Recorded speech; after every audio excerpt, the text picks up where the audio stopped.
Isang magandang araw Pilipinas, magandang araw Soxergen. Welcome sa isa na namang edisyon ng programang Performing and Informing.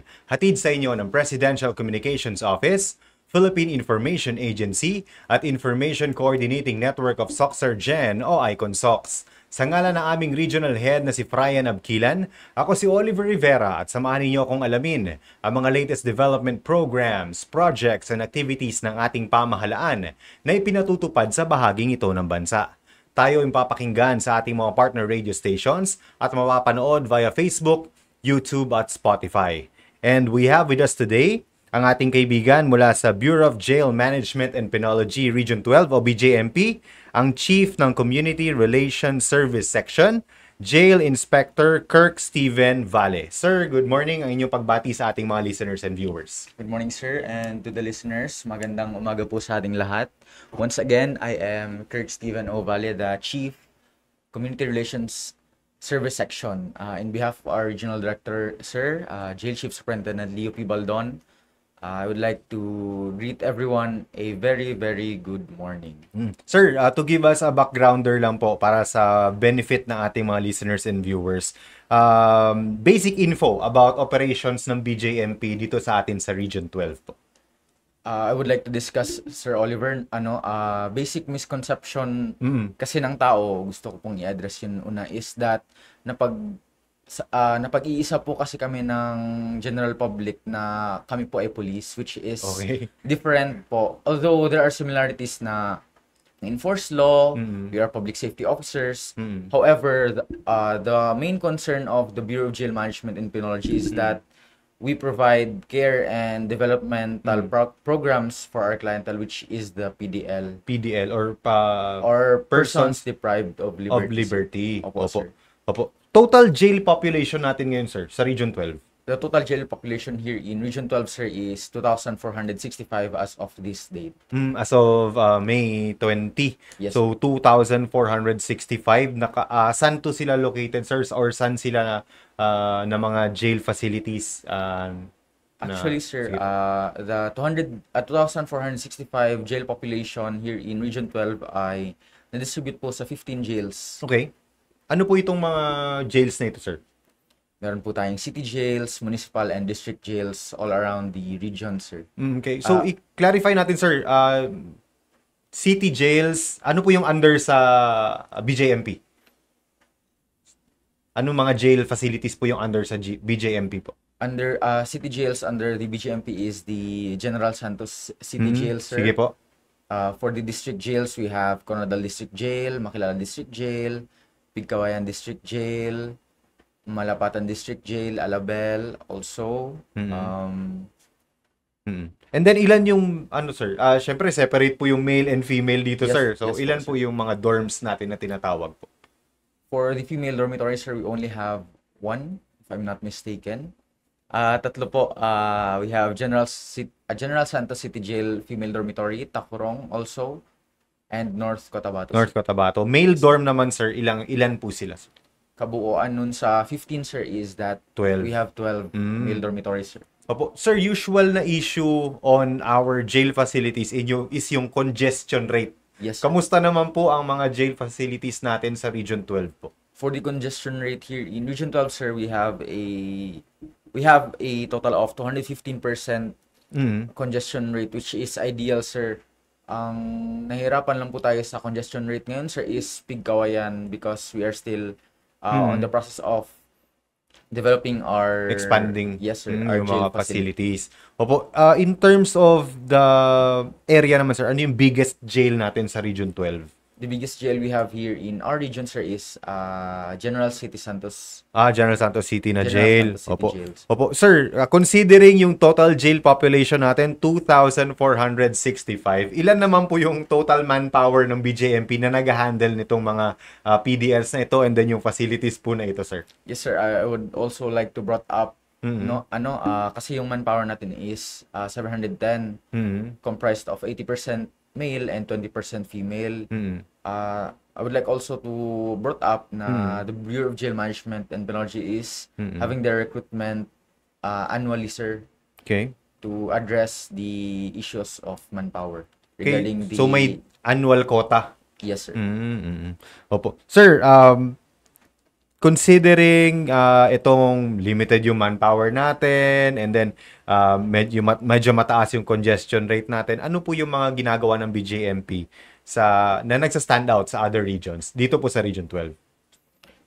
Yung mga best practices natin, sir. Yes, sir.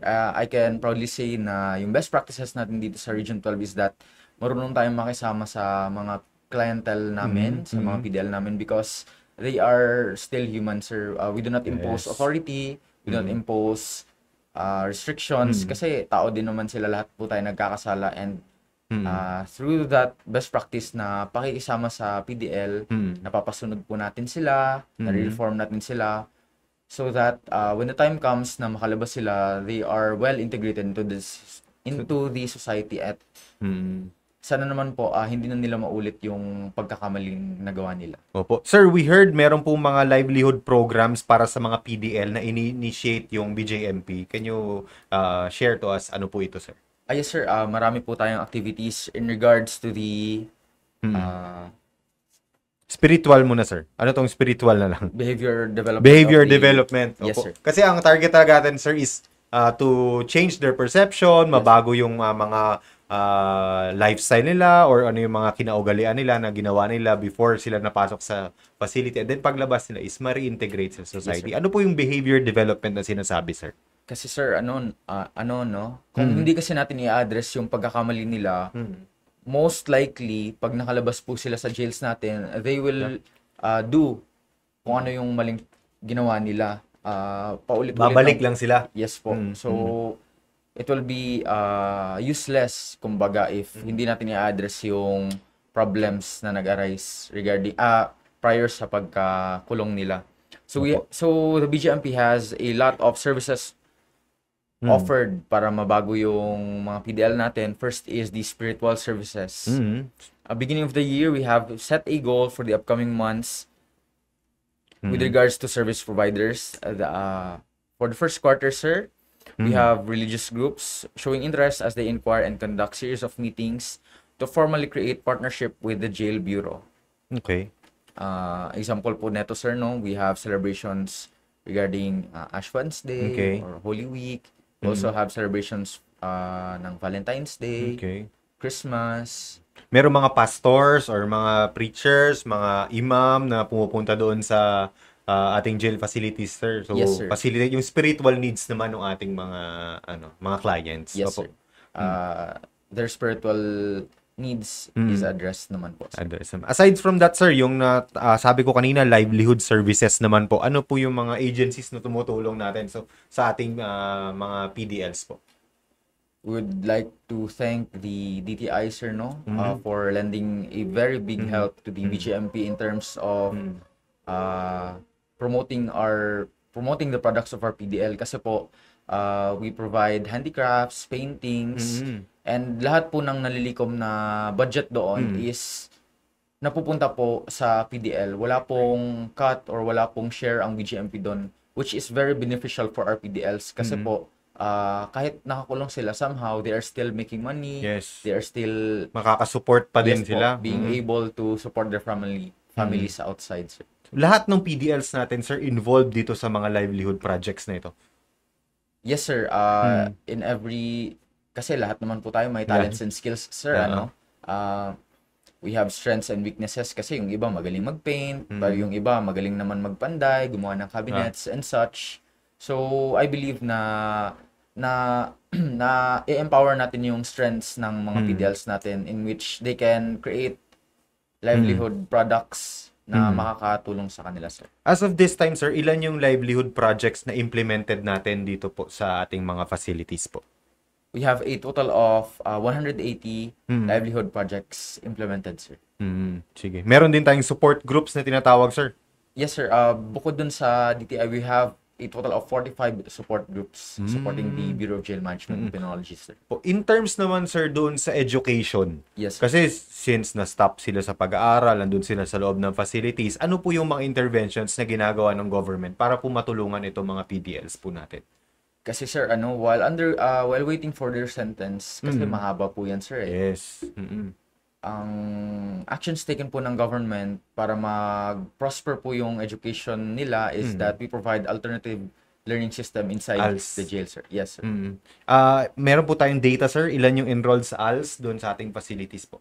The total ALS learner here in the Region 12, sir, meron po tayong 152 elementary, 228 for junior high school, Yes. 234 PDLs for senior high school, and 61 for college, sir.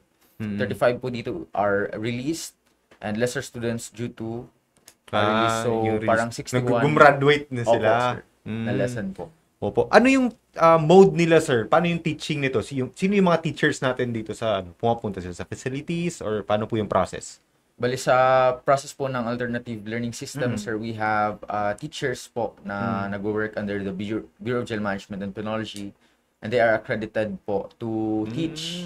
Okay. So, lahat po ng subjects na ina-undergo ng PDL natin, sir, is accredited ng naman po. DepEd, okay, Yes, sir. or ng CHED. And sir, meron naman tayong guidance and counseling. Ano po itong, syempre, very important itong magabayan din aside from spiritual, meron Yes, baka may mga problema sila. So, ano po yung ginagawa ng BJMP dito, sir?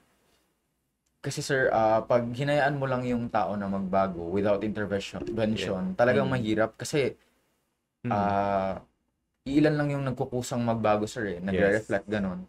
So, guidance and counseling, nakakapag-provide tayo ng insights, Yes. ng support for them to change for the better. Yun.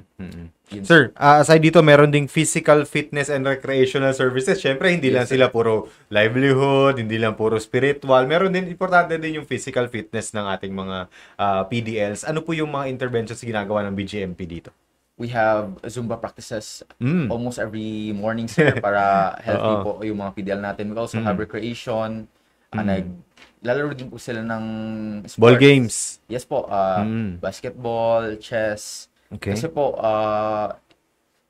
para po maiwasan natin yung pagkaburyong nila. Kasi kung iisipin natin, sir, yung sentence ng isang PDL is napakatagal. So in order to alleviate their boredom, hindi sila ma-stress sa loob. Ito po yung one way of the jail bureau para matanggal yung isip nila na nasa kulungan sila, sir. So dapat meron din sa sports activities and then way din ito to mingle with other PDLs na kasama nila doon. Opo.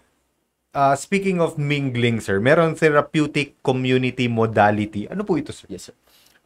Ito yung para sa amin is unique approach of the Bureau of Jail Management Penology to our PDL. Kasi po, during the TCMP, nag-gather po sila and nag-discuss ng problems nila. They share it openly. Humihingi sila ng guidance and such sa kapwa nila PDL. And also, they pray over. Pinag-uusapan po talaga nila kung anong problema ng isa. So, within their community mismo. Parang support group nila sa isa't isa, sir. Ilan na po yung naka-benefit dito, sir, sa TCMP program and number of jails na meron, sir? Lahat ba? Yes, sir. Nakapag-benefit po sa ating TCMP program is a total of 2,639. And number of jails with TC program is lahat po ng jails natin, which is the 15 jails here in Region 12, sir. Opo. Sir, meron din tayo, syempre, hindi natin maiwasan, meron tayong mga PDLs na senior citizens, meron mga PWDs. Kamusta naman po sila doon sa loob? And then, paano po natin sila binibigyan ng karampatang mga serbisyo po? Na, syempre, may mga pangangailangan sila na para sa kanila lang po. Yes, sir. Opo.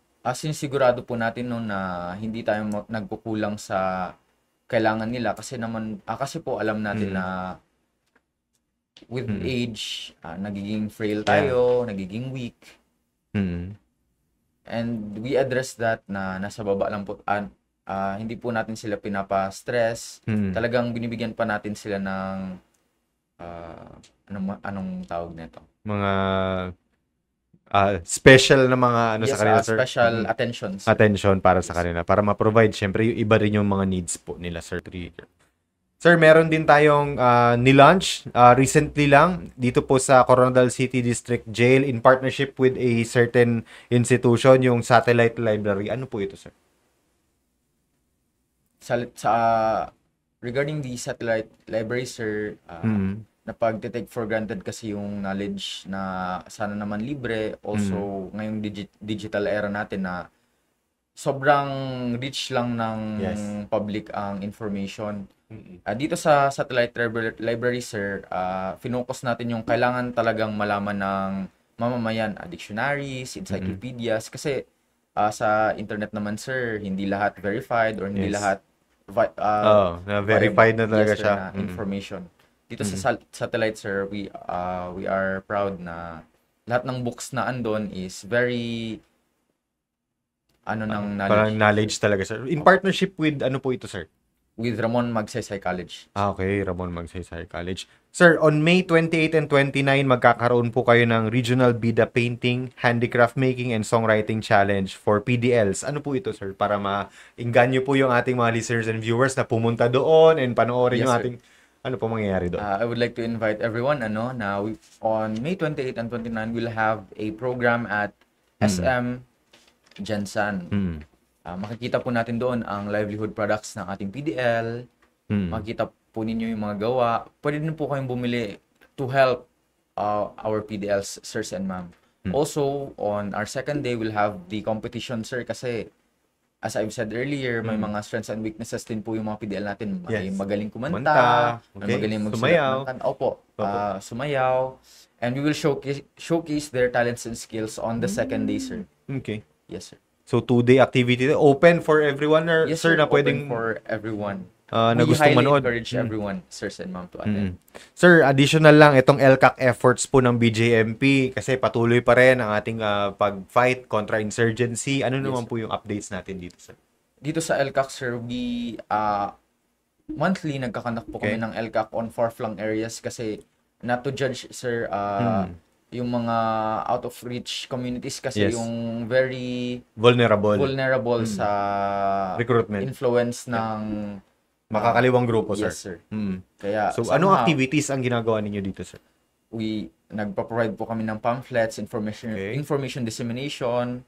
We also partner it with feeding programs dun sa mga maliliit, discuss kung ano yung masasamang epekto ng pagsama sa insurgent groups, sir. Sir, medyo naubusan na tayo ng oras. Before we end, sir, additional lang, sa mga gustong pumasok sa BJMP, ano yung minimum requirements natin, sir? Yes, sir. For everyone who is interested in joining the Jail Bureau, we only require na magkaroon kayo ng eligibility for you to also be a college graduate. Okay. 22 to 30 years old. Okay. And also for the height requirements for the male, sir, is 5'2". Okay. And for the female is 5 flat. 5 flat, sir.